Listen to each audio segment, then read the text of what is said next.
my grandson's birthday lunch, my daughter-in-law raised her glass and said with a smile, "Here's to the old lady who'll be in a home as soon as we get what's coming to us." The room froze. I lifted my glass, steadying my hand, and replied, "Actually, the deed to this house isn't what you think. It belongs to the one who stays by my side until the very end. So stay with me until the end of this story, and drop a comment with the city you're watching from. I want to see how far this truth travels." That Sunday afternoon had started in laughter. My grandson Tyler was turning 10, and I'd spent all morning cooking his favorite meal pot roast, glazed carrots, and those lumpy mashed potatoes he loves. My hands aren't as strong as they once were, but I even managed his cake with extra sprinkles. "Grandma, this is the best birthday ever," Tyler said, hugging me with a gap-toothed grin that warmed my heart. At 65, these moments were what I lived for. Since Harold passed 5 years ago, the house had been too quiet, and family gatherings had grown rare. My son Thomas sat at the far end of the table, more interested in his phone than the people around him. His wife Elizabeth busied herself lining up the presents in neat rows, ever the perfectionist. After 15 years of marriage, she still felt like a stranger to me, sharp eyes that never quite softened. Then, without warning, she stood and lifted her glass. "I'd like to make a toast," she announced, the sunlight glinting off the diamond she'd demanded Thomas upgrade despite their growing debts. I smiled at Tyler and raised my cider. "To family." But she cut me off. "Actually, to Patricia, the grandmother, the old lady soon moving to a home as soon as we get what's due." The words struck like a slap. The table went silent. Tyler blinked in confusion. Thomas nearly choked. And I, after 65 years of knowing how to stand tall when life threw punches, set my glass down without letting it slip. "That's quite a toast," I said calmly, "but I think you misunderstand." From my purse, I pulled a folded paper I had planned to show Thomas in private. I laid it flat on the table. "This is the deed. Harold and I prepared it years ago. The house doesn't go to family by default. It goes to the one who cares for me until the end. Not by blood, but by love." Elizabeth's smug smile faltered. Thomas looked at me as if he was seeing me for the first time. "Mom, you don't have to." "No, Thomas, we do need clarity." I turned to Elizabeth.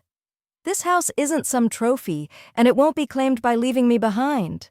Her face turned scarlet. "You can't be serious, after all we've done." "All you've done?" I couldn't hold back. "You came by 4 times in the past year. You forgot my birthday. When I had pneumonia, it was my neighbor Doris who checked on me every day, not you." Tyler's small voice broke the silence. "Mom, Dad, what's Grandma talking about?" Neither of them answered. Thomas stared at his plate. Elizabeth glared at me with open hostility, and I realized something I'd been pushing away for years. To them, I wasn't Patricia anymore. I wasn't a woman with a heart and a history. I was just something to endure until they could take what they thought was theirs. I slipped the deed back into my purse, my hands steady now. For Tyler's sake, I smiled. "Now, who's ready for cake?" The week after, the silence lingered. No calls from Thomas, no apologies, only quiet. Until Thursday evening, when the phone finally rang. "Mom, it's me," Thomas said brightly, almost too brightly.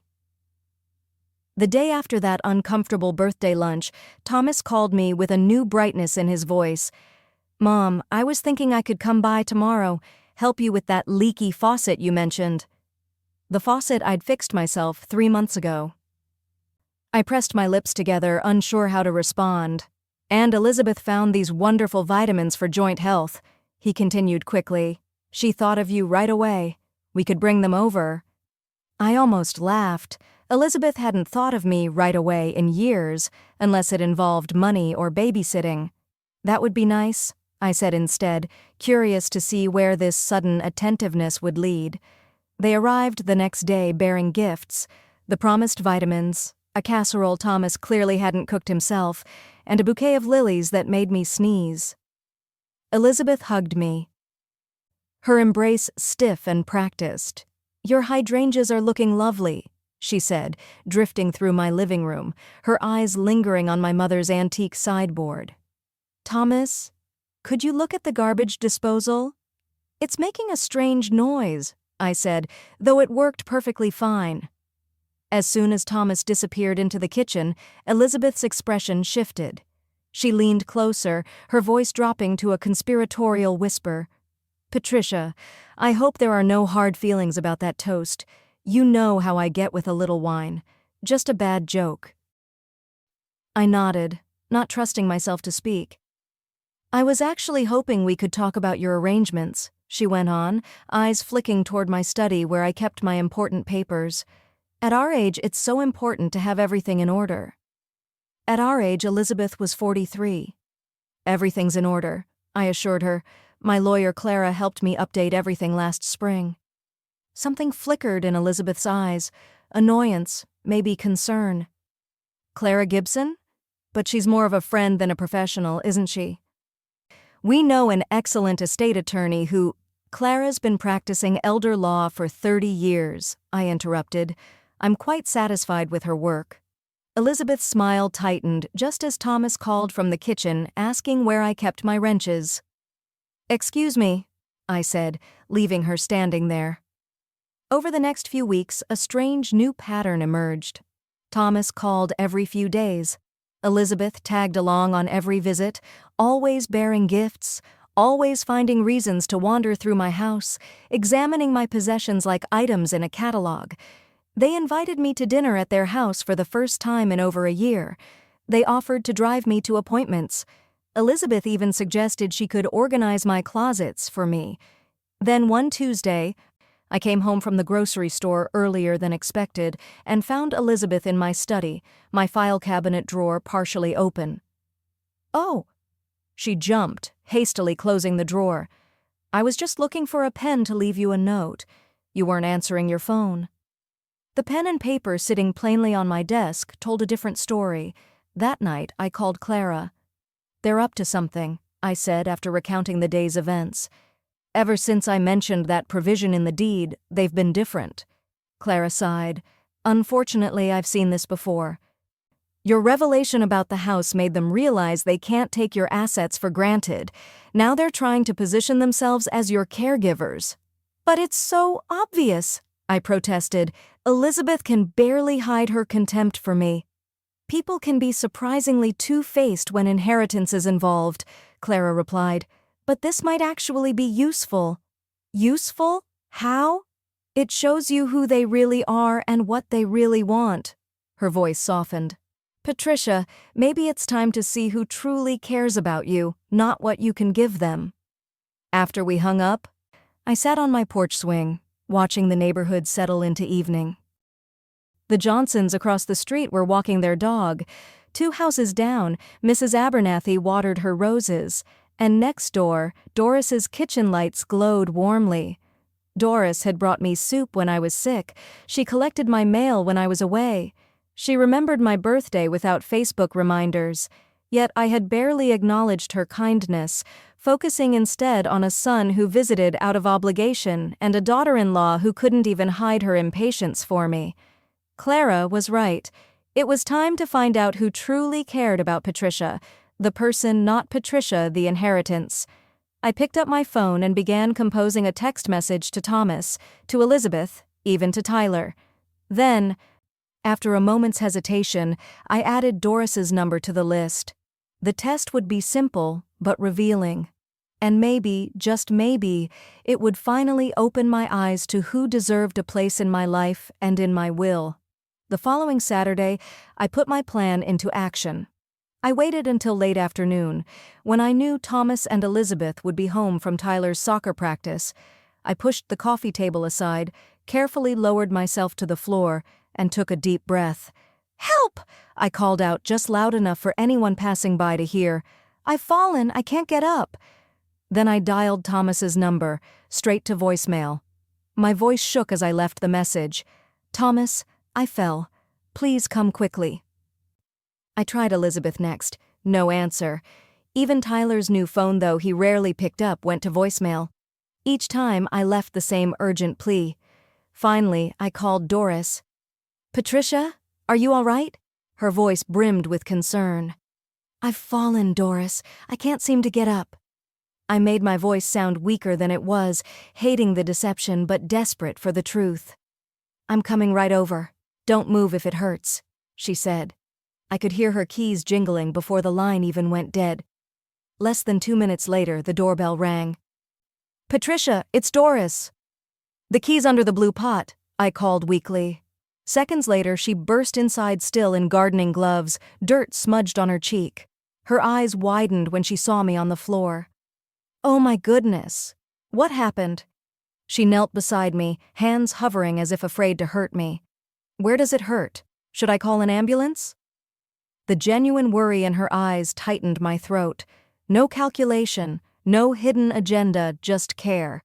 Doris, I need to tell you something. I sat up slowly. I'm not really hurt. Her eyebrows shot up.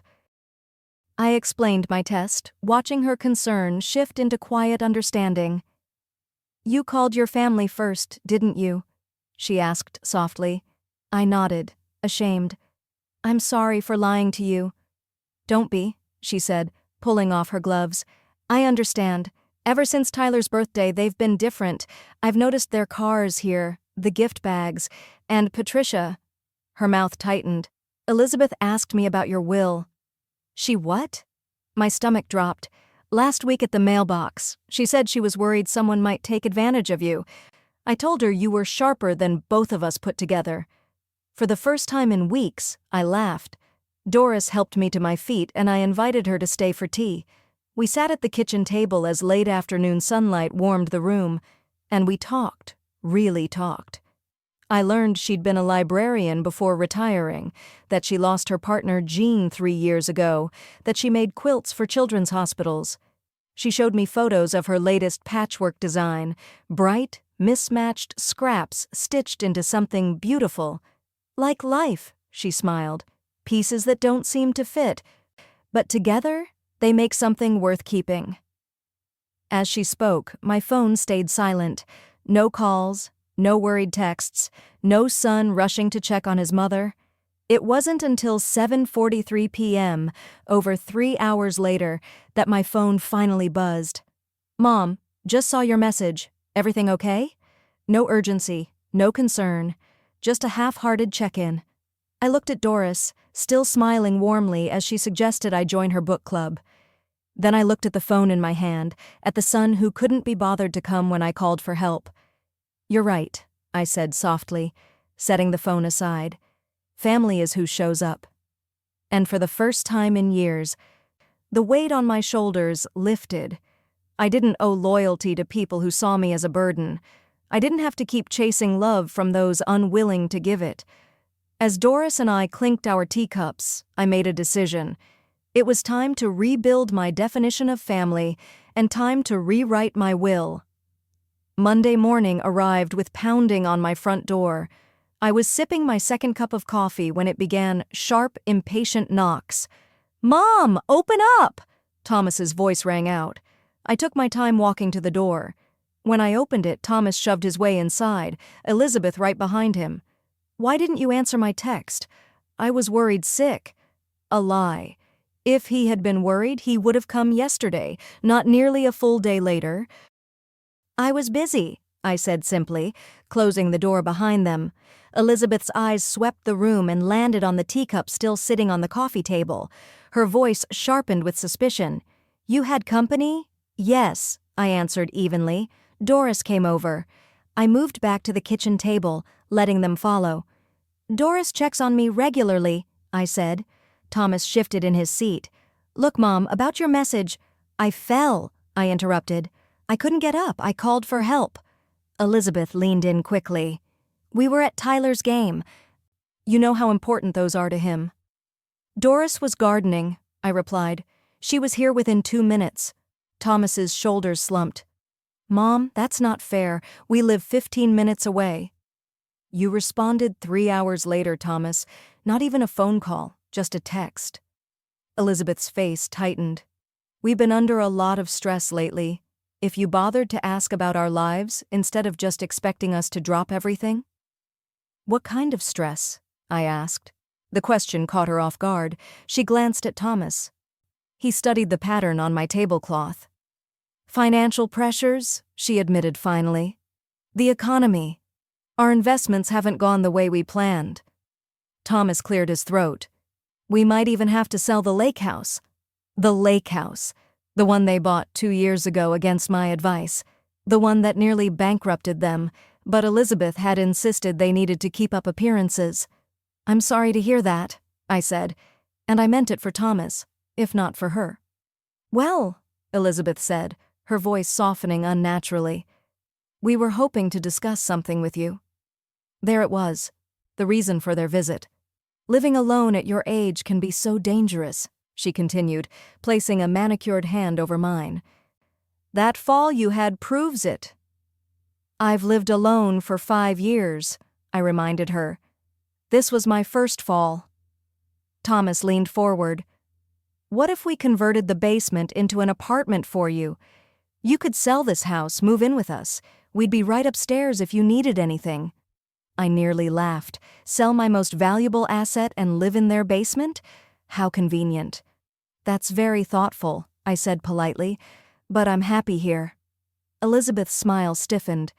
Patricia, be reasonable. This house is far too big for one person. The upkeep alone? I manage just fine. Mom, Thomas sighed, we're trying to help.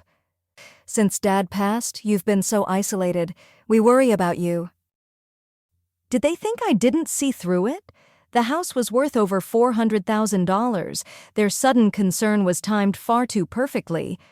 Actually, I said, sipping my coffee, I've been giving this some thought. I'm considering taking in a boarder. A what? Elizabeth's eyes widened. A boarder. Someone to rent the spare room. Company for me, extra income, and someone here if I ever need help. Doris knows a nursing student looking for a place. Absolutely not, Elizabeth exploded. Some stranger in your house, with access to everything? Thomas placed a calming hand on her arm. What Elizabeth means is, there are safety concerns.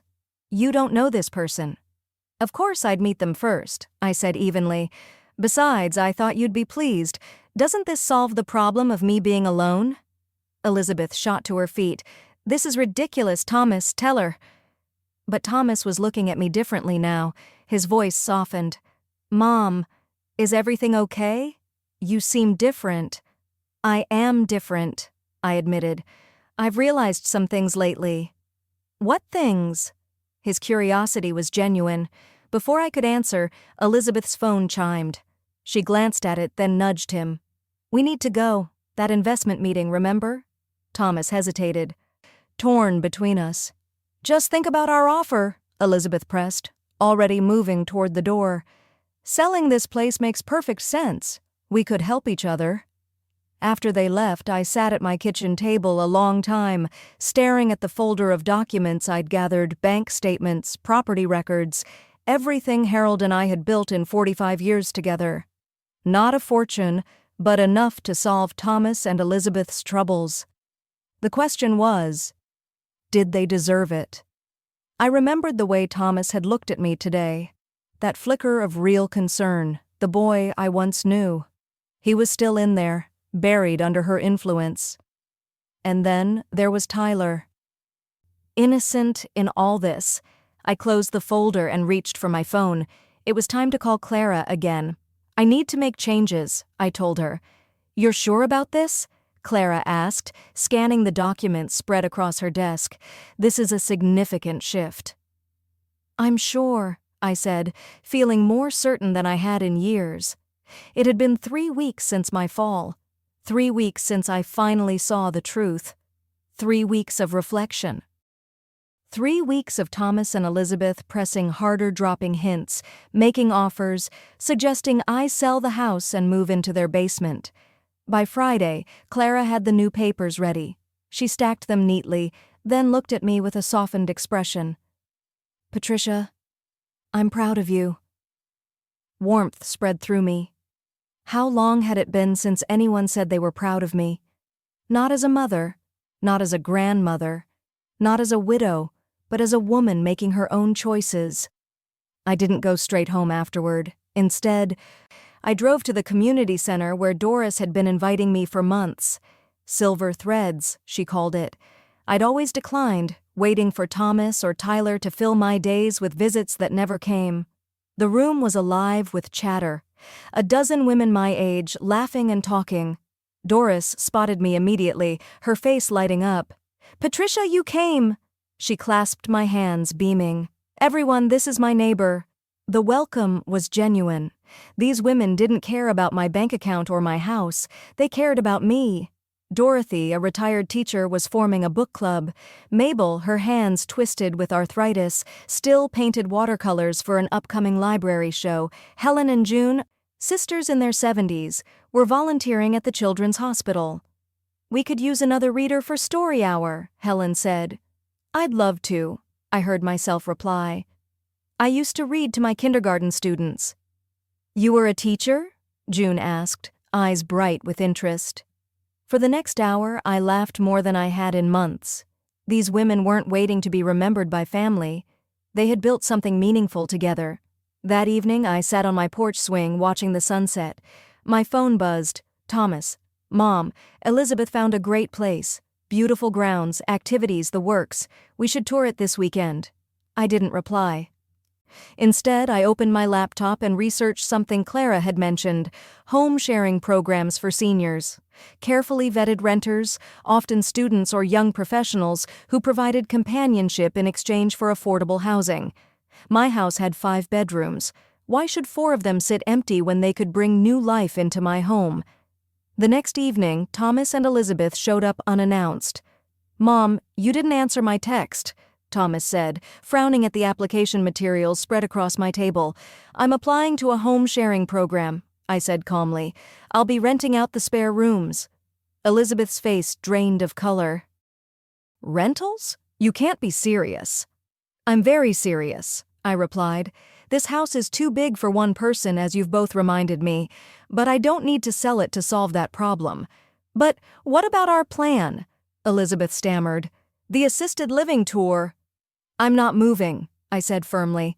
"I'm staying right here, and I'm bringing life back into this house." Thomas blinked. "Mom, when did you start thinking about all this?" "When I realized I'd been living my life waiting for visits that rarely came," I answered. "When I understood I needed to build my own happiness, instead of expecting others to provide it." Thomas's gaze dropped, shame flickering across his face. Elizabeth wasn't finished. "These programs are dangerous. Strangers in your house? What if they take advantage?" "Background checks, interviews, compatibility screenings," I said evenly. "And frankly, I'm more concerned about people trying to push me into selling my home than about vetted tenants." Her mouth snapped shut, fury reddening her cheeks. I turned to Thomas. "I know you're under financial strain. I'm open to discussing a loan with paperwork properly documented, but not by giving up my security." He studied me, slowly realizing this wasn't the compliant mother he'd always known. This was a woman taking charge. "Mom," he said quietly, "you've changed." I smiled. "Yes, I have." 1 year later, I celebrated my 66th birthday in a house filled with laughter, conversation, and new friends. The rooms that once echoed with silence now rang with life. For the first time in years, I didn't feel like a burden. I felt free. The same dining room table that once echoed with Elizabeth's cruel toast at Tyler's birthday now stood transformed. Tonight, it was surrounded by my chosen family. Doris sat at my right, a quilt of her own making draped over my shoulders, each pattern representing a piece of our year of friendship.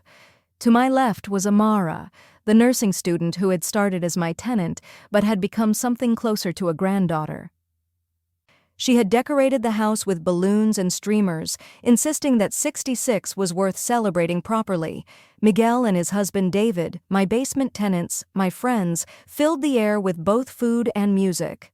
Their dishes blended Miguel's Mexican heritage with David's Italian roots, and between courses they treated us to impromptu duets on violin and piano. Even Mrs.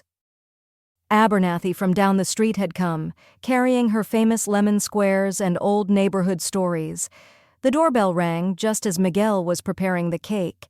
Amara darted to answer it, expecting another Silver Threads guest or perhaps a new friend from the children's hospital where I now volunteered. But it was Thomas, standing alone, a neatly wrapped package tucked under his arm. "Happy birthday, Mom," he said softly. "I hope I'm not intruding." I hadn't seen him often in the past year, just 4 times, and never with Elizabeth. Word around the neighborhood was they had sold their lake house, cut back their spending, even tried counseling. Now, apparently, they were living more modestly. "You're not intruding," I assured him, stepping aside. "There's plenty of cake." He paused, taking in the transformed house-new colors on the walls, rearranged furniture, photographs of unfamiliar faces mixed with the old family portraits. "You've done a lot with this place," he murmured. "Life's too short for beige walls," I replied, quoting Doris. Inside the dining room, the conversation quieted for just a beat before everyone welcomed him warmly. Chairs shifted, a plate appeared, and Miguel served him cake as if he'd always belonged. Thomas seemed almost stunned by the easy camaraderie, the affection flowing so naturally around the table. "I didn't realize you had so many people here," he whispered. "This is my family now," I said simply. After coffee, Thomas asked to speak outside. We stepped onto the back porch, the scent of jasmine filling the evening air. "Mom, I owe you an apology," he began, voice breaking. "I let Elizabeth dictate how we treated you. I told myself it was normal, that couples focus on their own households, but seeing you with these people who clearly love you after just a year, it made me realize what I've missed. What I let slip away." "Where is Elizabeth tonight?" I asked. His eyes fell to his hands. "We're separating. 3 months now. I didn't want to burden you with it." I felt a swirl of emotions, sadness, relief, guilt for not knowing. But most of all, compassion. "It's been coming for a while, hasn't it?" He nodded. "Honestly, Mom, when you stood up for yourself, it opened my eyes. I couldn't keep pretending." We sat in silence, the laughter from inside drifting through the screen door. "I don't expect forgiveness right away," he said, "but I hope we can start again.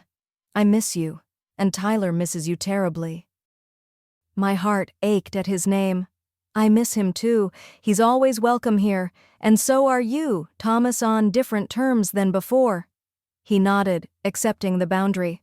Later that night, after the guests had left and my tenants retired to their rooms, I sat on the porch swing with Doris. "So Thomas wants to reconnect," she said. "It appears so." "And how do you feel?" "Cautious, hopeful. I won't let him hurt me again, but I won't shut the door either."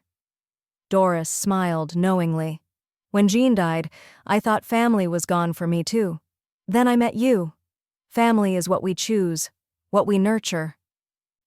"Thank you," I whispered, squeezing her hand, "for showing me it's never too late." She chuckled. "Patricia, you didn't just rebuild, you created something new, something beautiful, entirely yours." As the stars appeared and crickets filled the night, I thought back to Elizabeth's cruel toast. The words meant to reduce me to nothing. Instead, they had pushed me to reclaim everything. This house was no longer just walls and bricks. It was a haven, a legacy of love, friendship, and resilience, a victory greater than any inheritance.